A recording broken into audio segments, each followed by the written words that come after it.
Hello, this is News Mongolian MNB World.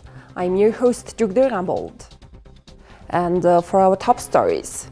Government charts a course for accelerated development in 2024. Legal reforms in Mongolia, stricter penalties for crimes against minors. Mongolian General appointed as UN Peacekeeping Force commander in Cyprus. For other news, stay with us.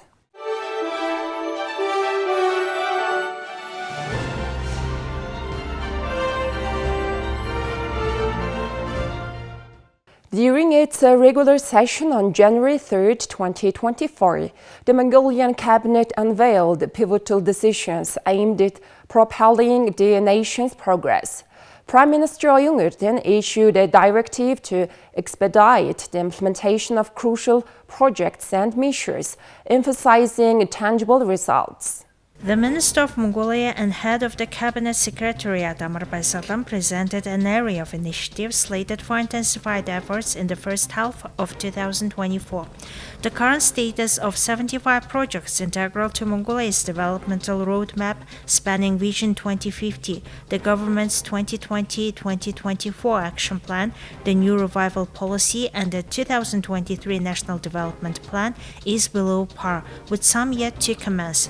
Urgent measures are now imperative to kickstart and ramp up these initiatives. Prime Minister Oyun has mandated a swift acceleration in the implementation of projects anticipated to positively impact society and the economy, with a focus on achieving tangible outcomes by mid-2024.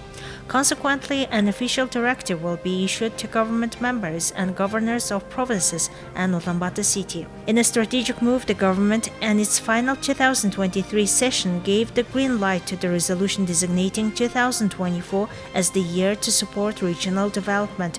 The Minister of the Economy and Development Hurlatar and the Minister of Mongolia Amr Baysalam have been tasked with crafting an implementation plan with the initial 100 days of 2024. This sets the tone for a dynamic and impactful year ahead as Mongolia gears up to bolster regional development on multiple fronts. The revisions to the criminal code and amendments to the law related to offenses have officially come into effect as of the beginning of 2024. The Ministry of Justice and Internal Affairs of Mongolia provided an overview of the important changes introduced in both legal frameworks.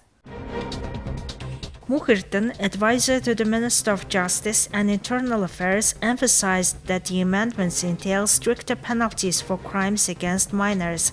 Specifically, the maximum imprisonment term for offenses like murder or rape of minor has been increased from 20 to 25 years. Notably, the amended criminal code stipulates that, excluding life sentence crimes, the statute of limitations for rape of minor, sexual exploitation of minor, and human trafficking begins when the victim reaches 18 years of age.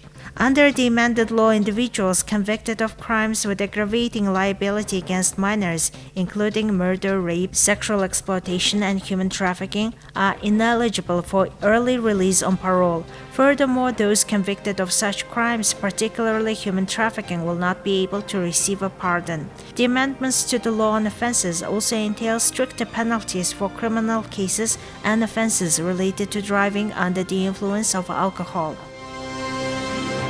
Please take a look at current affairs of Mongolia.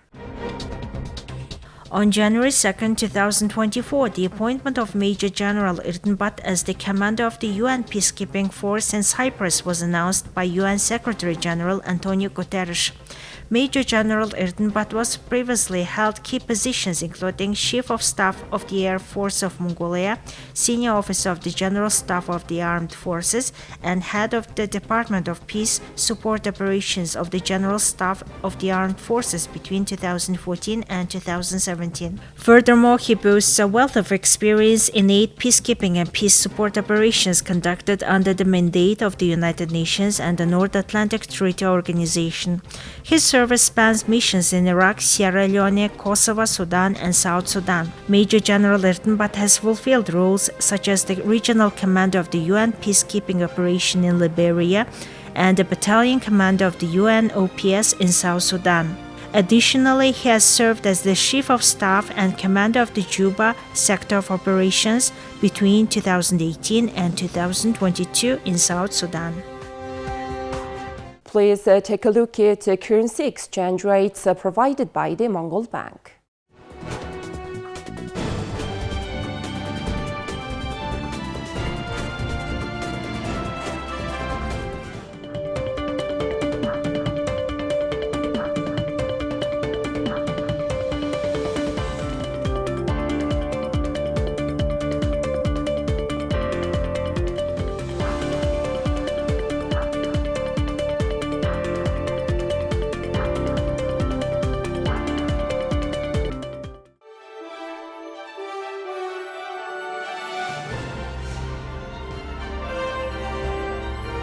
Now, please have foreign news partnered with international news agencies.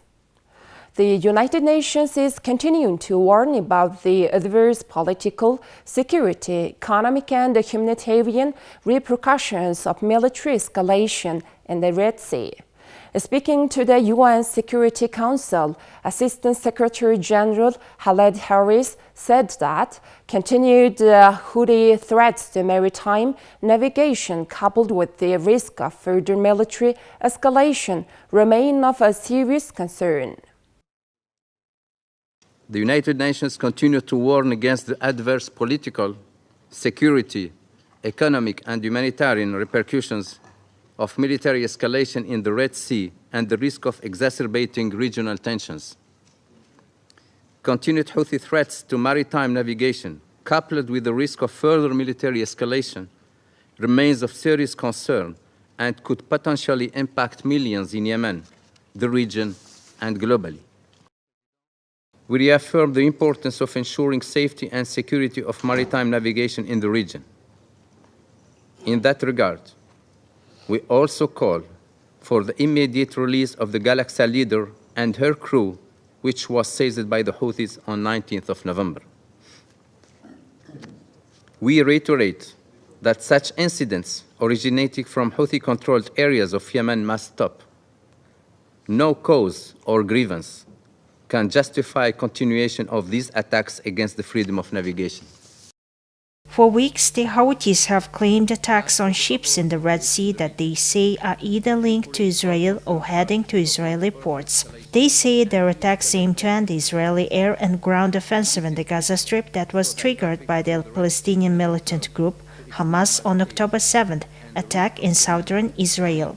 Into regional conflagration be avoided. Italian Premier Giorgia Meloni admitted the failures on her government's migration policy, urged a different approach by Israel towards the conflict with Hamas, and slammed a member of her own party whose gun was fired during a New Year's Eve party during a wide-ranging two-hour news conference in Rome.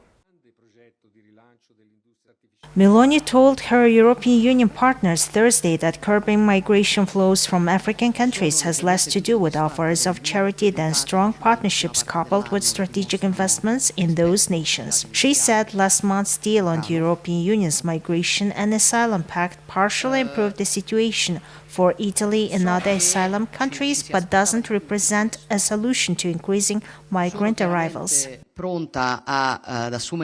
I am slightly more satisfied with the figures from the last part of the year that demonstrate concerning the numbers from the first part, a drop. I know they expected more than this from us.